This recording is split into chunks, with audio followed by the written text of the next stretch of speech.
Jason? Daddy is home. Daddy, I was hungry. What is wrong with you? You have been quiet for days. I love you, Anita. What are you saying? I am thinking about marrying another wife. You want to replace me? No. The night Alex found his son crying alone on the kitchen floor, hungry, with dirty plates piled to the ceiling, he did not shout. He did not cry. He simply sat down beside the boy, pulled him close, and made a quiet decision that would shake his marriage to its very foundation. If you are watching this, drop a like, tell me where you're watching from and what time it is over there, and hit the subscribe button, because this story is one you will remember for a very long time. Alex was not a rich man. He was not a poor man either. He was the kind of man you would call steady. He woke up early, went to work, came back tired, and still found strength to smile at his family. He had grown up watching his own father struggle, and he promised himself that when he became a husband, he would build a home filled with peace, not noise.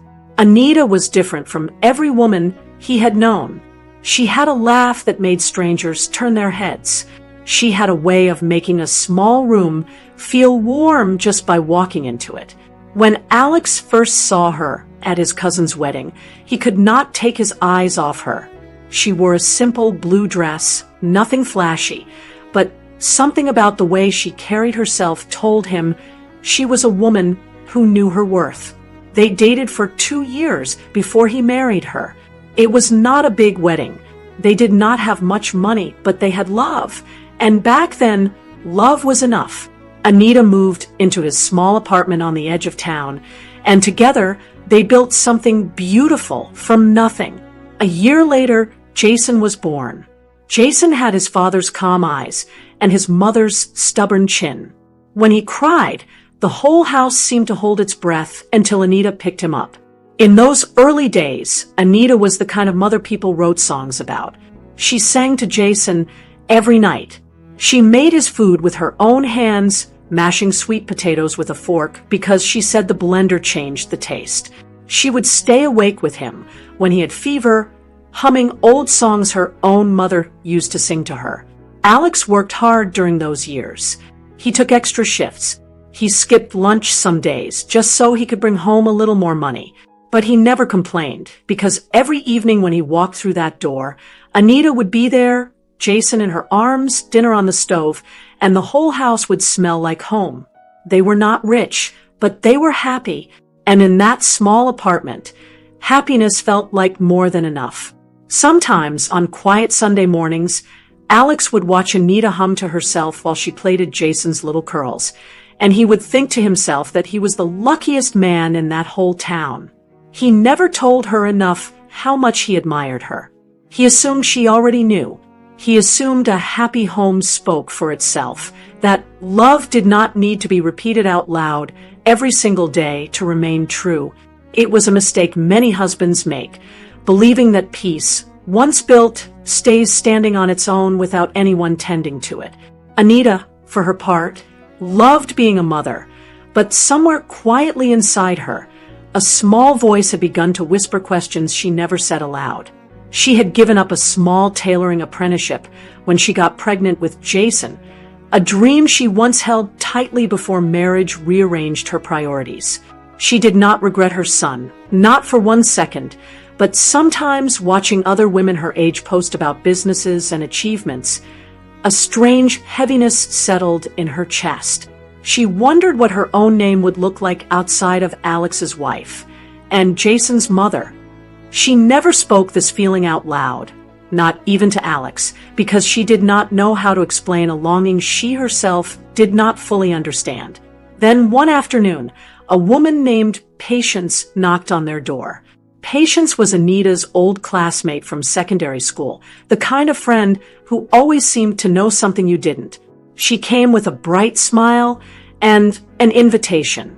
She told Anita about a women's group she had joined, one that taught women how to be independent, how to build their own income, how to never depend fully on a man. She said the group met every week, that they talked about business, about social media, about breaking free from what she called old-fashioned marriage chains. Anita listened with wide eyes. She had always been a smart woman, and something about the idea of building her own name, her own money, her own voice stirred something inside her that she didn't know was sleeping. She joined the group the following week. At first, it seemed harmless.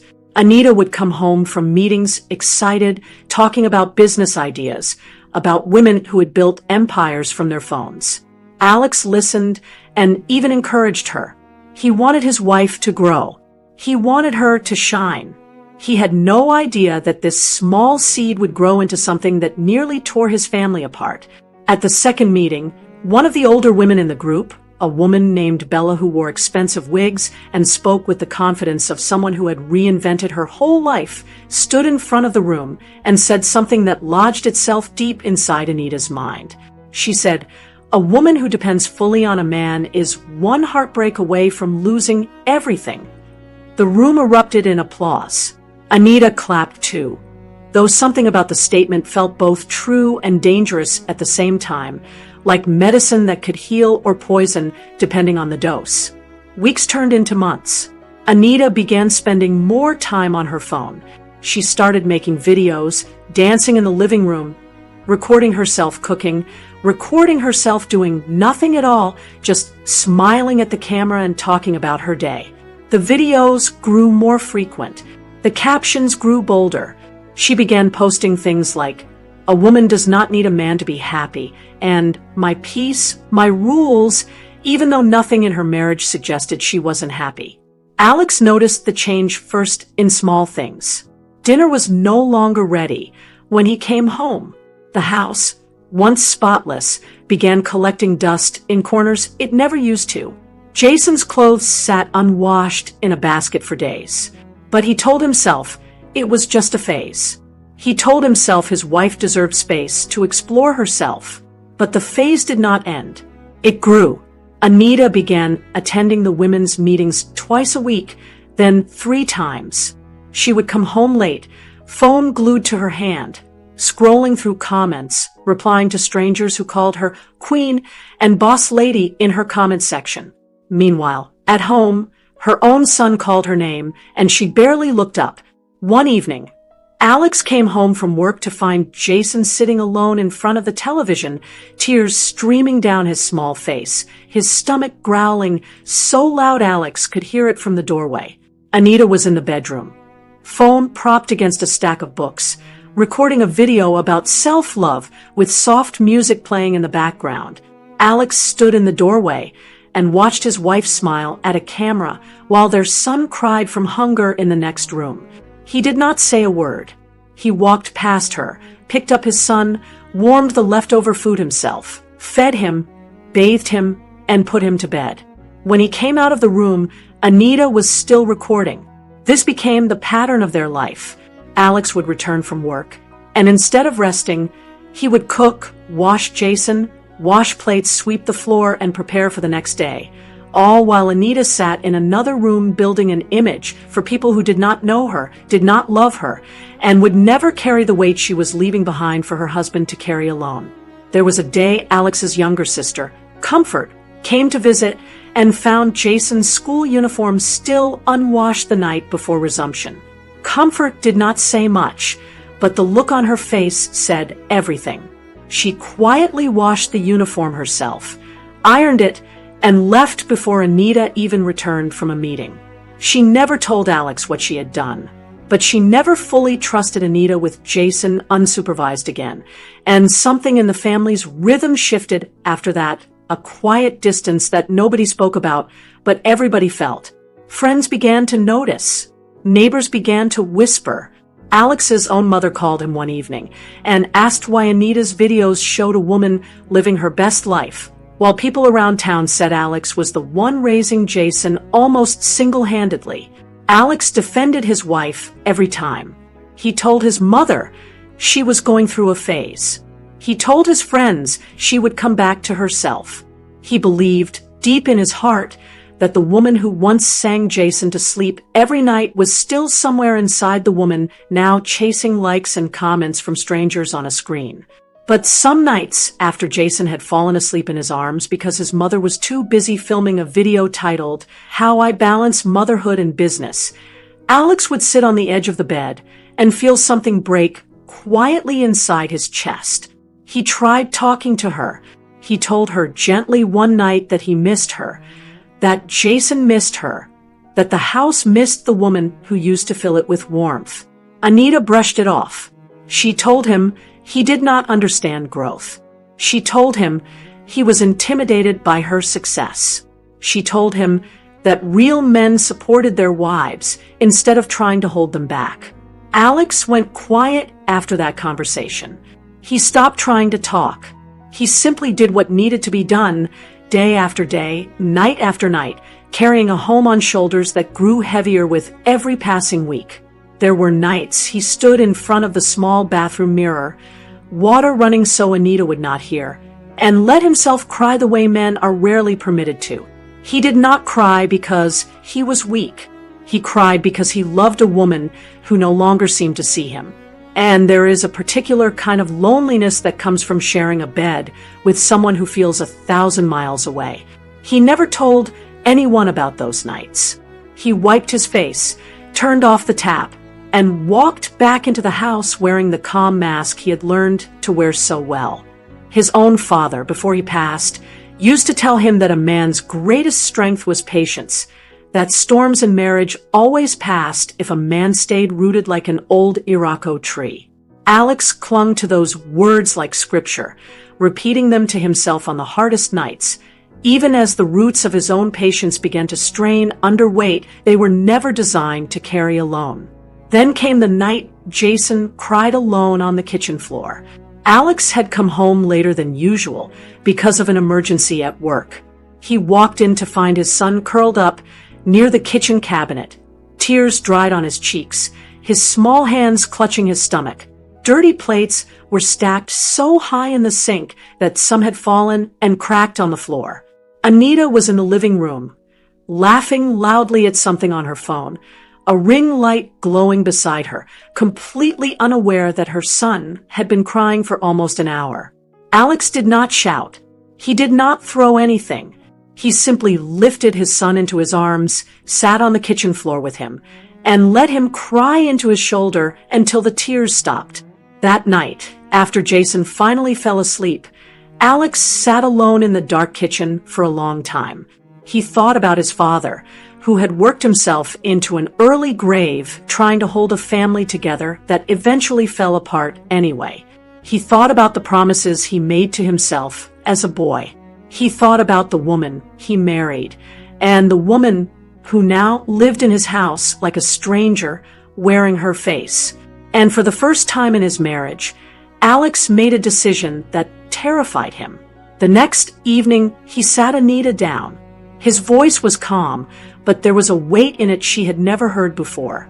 He told her he loved her. He told her he had watched her slip away from their family for months, and he had said nothing because he hoped she would come back on her own. He told her about Jason on the kitchen floor, about the cracked plates, about the nights their son cried for a mother who was too busy performing happiness for strangers to notice her own child's tears. Then he told her the words that shattered the room into silence. He said he was considering marrying a second wife. He explained it slowly, painfully, like a man forcing himself to swallow poison because he believed it was the only medicine left. He told her he was not doing it out of hatred. He was doing it because Jason needed a mother's full attention, because their home needed balance, because he could not continue carrying two roles alone while she chased a version of freedom that was quietly destroying the very family she once built with her own hands. Anita sat frozen. For the first time in months, her phone lay forgotten beside her, screen dark, notifications ignored. She did not sleep that night. She lay awake staring at the ceiling, Alex's words echoing in her mind like a drumbeat she could not silence. She thought about the group meetings, about the women who cheered every time she posted a video, about the strangers who called her queen in comment sections while never once asking how her son was doing. She thought about the plates in the sink the tears on Jason's face, the husband who had quietly carried her responsibilities without complaint until his silence became a warning she failed to hear. She thought about herself, and for the first time in a long time, she did not like what she saw. She remembered a video she had posted only weeks earlier, captioned, "Living my best life, no apologies," filmed while Jason stood at the edge of the frame tugging her sleeve, asking for water, his small voice edited out because it did not fit the aesthetic of the post. She had laughed about it then, calling it content problems to her group friends. Now, replaying the memory, shame rose so thick in her throat she could barely breathe. She had erased her own son's voice from a video to look more composed for strangers. She thought about Bella's words, too, the ones that had once sounded like liberation. A woman who depends fully on a man is one heartbreak away from losing everything. She understood now that Bella had not been entirely wrong, but she had also not told the full truth, because a family that depends fully on each other, husband leaning on wife and wife leaning on husband, was not weakness at all. It was the very thing that made a house a home, instead of just a building with furniture inside it. The following days were heavy in that house. Alex kept his distance, not out of cruelty, but because he needed her to feel the weight of what she had allowed to happen. Anita moved through the house like someone waking from a long sleep, noticing things she had ignored for months. The dust on the shelves, the small drawings Jason had made that no one had hung on the wall, the recipe book she used to cook from, now sitting closed and forgotten in a corner. She began asking herself questions she had avoided for a long time. Was the applause from strangers worth more than her son's hunger? Was the image of independence worth the reality of a husband who now looked at her with quiet, tired eyes instead of the warmth he once had? Was she building a life? Or was she slowly walking away from the only life that had ever truly been hers? One evening, she found Jason's old drawing crumpled at the bottom of a drawer, a crayon picture of 3 stick figures holding hands under a yellow sun, with the words "My family" scrawled beneath it in a child's shaky handwriting. She sat on the floor and cried for the first time in months, not for herself, but for the family she had almost let slip through her fingers while chasing something that could never love her back the way her husband and son did. That night, she waited for Alex to come home. When he walked through the door, tired from another long day, she was standing in the kitchen, an apron tied around her waist, dinner cooking on the stove for the first time in what felt like forever. She did not wait for him to speak. She walked up to him, took his hands in hers, and asked him to forgive her. She told him everything. She told him how the group had convinced her that independence meant distance, that success meant attention from strangers, that being seen online mattered more than being present at home. She told him she had lost herself somewhere between the likes and the comments, and in losing herself, she had almost lost the people who mattered most. She told him she was done chasing empty applause. She was done trading her son's tears for strangers' approval. She asked him, with tears streaming down her face, not to bring another wife into their home. She promised she would fight to earn back the family she had nearly thrown away. Alex stood there for a long moment, watching the woman he had fallen in love with resurface from beneath months of confusion and noise. He saw the sincerity in her eyes, the same sincerity he had fallen in love with at his cousin's wedding years ago. He pulled her into his arms and told her he never truly wanted a second wife. He only wanted his family back. That night, for the first time in a long time, they held each other and cried together, not from pain, but from the relief of finding their way back to one another. The days that followed were not easy. Rebuilding trust is not easy. But Anita kept her word. She left the women's group that had fed her a version of freedom built on the ruins of her family. She began cooking again, not because she had to, but because she wanted to. She started tucking Jason into bed every night, singing the same old songs she used to sing when he was a baby. She began noticing her husband again, the tiredness in his eyes, the quiet strength he had carried alone for so long, and she made it her mission to lighten that load instead of adding to it. Alex, too, softened over time. He forgave her fully, not partially, understanding that people sometimes lose their way before they find it again. He watched his wife rebuild herself, not into someone who had disappeared, but into someone stronger, someone who now understood the true meaning of balance. One evening, months into their healing, Anita finally told him about the tailoring apprenticeship she had abandoned years earlier, the quiet dream she had buried so deep she had almost forgotten she once carried it. Alex listened without interrupting, and when she finished, he took her hand and told her that dream did not have to stay buried. He surprised her weeks later with a small sewing machine, secondhand but sturdy, wrapped clumsily in newspaper because he did not know how to wrap gifts properly. Anita cried harder over that gift than she had cried over almost anything else that year. Not because of the machine itself, but because her husband had truly listened to a version of her dreams she had never fully spoken aloud, even to herself. She began sewing in the evenings after Jason went to bed. Small things at first. A dress for a neighbor's daughter, alterations for a friend's blouse. It was not about escaping her family this time.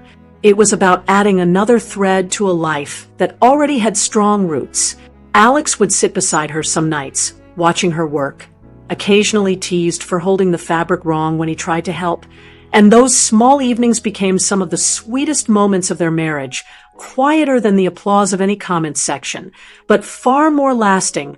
Comfort, Alex's sister, was the first to notice the change. She stopped by one Saturday afternoon expecting to find the usual chaos, and instead found Anita on her knees scrubbing the kitchen tiles while Jason sang along to music playing from a small speaker on the counter. Comfort stood in the doorway for a long moment, saying nothing, before Anita looked up, smiled tiredly, and said, "I know I have a long way to go, but I am trying." Comfort simply nodded, walked over and joined her on the floor, and for the first time in over a year, the two women scrubbed a kitchen together in comfortable silence, an unspoken forgiveness passing between them without a single word. Months later, Anita picked up her phone again, but this time, everything was different. Instead of dancing alone in empty rooms, she filmed herself cooking with Jason standing on a stool beside her, flour on his nose, laughter filling the kitchen. Instead of chasing strangers' approval with empty captions, she shared real moments, real struggles, real love. Alex, at first hesitant, began appearing in the videos too, awkward and shy in front of the camera at first, but slowly opening up, cracking jokes, showing the world the same warmth that had made Anita fall for him years ago. Their content changed everything. People did not just see a family online, they felt one. Viewers watched Jason grow, watched Alex learn to dance badly in the kitchen, watched Anita cook recipes her own mother taught her, watched a family that had nearly broken shoes every single day to stay whole. The love in those videos was not performed. It was real, and people could feel the difference. Comment sections filled with strangers sharing their own stories, some confessing they had almost lost their own marriages to distraction. Others thanking Anita for having the courage to admit her mistakes publicly instead of pretending her life had always been perfect. A young mother once wrote beneath one of their videos that watching Anita's honesty gave her the courage to put her own phone down and look her children in the eyes again. Anita read that comment 3 times before closing her eyes and whispering a quiet thank you to whatever force had pulled her back from the edge of losing everything. Their page grew slowly at first, then rapidly, as more and more people found comfort in watching a real family navigate real life with real love. Brands began reaching out, not for empty content, but for genuine stories that resonated with people tired of fake perfection online. Within a year, Alex and Anita became recognized faces, not because they chased fame, but because they had chosen truth over performance. They received their first ambassadorial deal from a family-owned business that wanted to celebrate real households. Then came another and another. Companies flew them out for campaigns, first locally, then internationally. They visited places they never imagined stepping foot in, including a memorable trip to the United States, where they stood together as a family, hand in hand, marveling at how far they had come from a small apartment on the edge of town, where a little boy once cried alone on a kitchen floor. Through it all, they never forgot where they almost lost everything. They never forgot the plates that cracked on the floor, the tears their son cried in an empty room, the words second wife that once hung heavy in the air like a warning bell. Looking back, Anita often said that the group she joined was not entirely wrong. Women should know their worth. Women should build strength and independence. But true independence was never meant to mean abandoning the people who depended on you. True strength was never meant to be built on the ruins of the family you swore to protect. What she had mistaken for freedom was really a slow walk away from the very love that made her whole. Alex, too, learned something valuable through the pain of those months. He learned that silence, even when meant to protect peace, can sometimes allow wounds to grow deeper. He learned that speaking up early, gently but firmly, could save a family from reaching a breaking point. He learned that love is not just staying quiet and carrying every burden alone, but also having the courage to say, "This has to change," before resentment quietly poisons everything good that was built. Jason grew older, watching his parents not as perfect people, but as two humans who had fallen, broken, and found their way back to each other. He grew up understanding that families are not built on perfection, but on the willingness to fight for one another even after mistakes are made. He grew up proud, not of parents who never fell, but of parents who chose to rise together. Years later, when Jason was old enough to understand, Anita sat him down one quiet evening and told him the truth about that season of their lives. The videos, the missed dinners, the night he cried alone on the kitchen floor. She did not hide it or dress it up to protect herself. She wanted her son to know that grown-ups make mistakes too, that even the mother who tucked him in every night had once forgotten how to see him. Jason listened quietly, and when she finished, he simply hugged her and said he only remembered the good days, the ones that came after, the ones filled with her laughter in the kitchen and his father's off-key singing during video recordings. Anita held him tightly that night, grateful beyond words that a broken season had not defined the whole story, only shaped a stronger one. If there is one lesson to carry from Alex and Anita's story, it is this. Chasing validation from strangers can never replace the warmth of the people who truly know you. Likes fade, comments disappear, but a child's tears, a spouse's silent sacrifice, and a home slowly falling apart leave marks that outlast any online applause. True growth never requires abandoning those you love. Real strength is found not in how many strangers admire you online, but in how deeply you show up for the people who depend on you at home. Another lesson from their journey is that communication saves marriages long before crisis does. Alex almost lost his family because he stayed silent for too long, hoping things would fix themselves. Silence built on hope alone can quietly destroy what words spoken early might have saved. If something feels wrong in your home, your relationship, your family, speak up before resentment turns into distance too wide to cross. And perhaps the most powerful lesson of all is that it is never too late to come back. Anita could have continued down that path, blinded by attention and validation, until her family completely fell apart. But she chose, in one difficult, humbling moment, to open her eyes, admit her mistakes, and fight her way back to the people who mattered most. No matter how far you have drifted from the ones you love, the road back home is always there, waiting, as long as you are willing to walk it with honesty and humility. Alex and Anita's story did not end in heartbreak.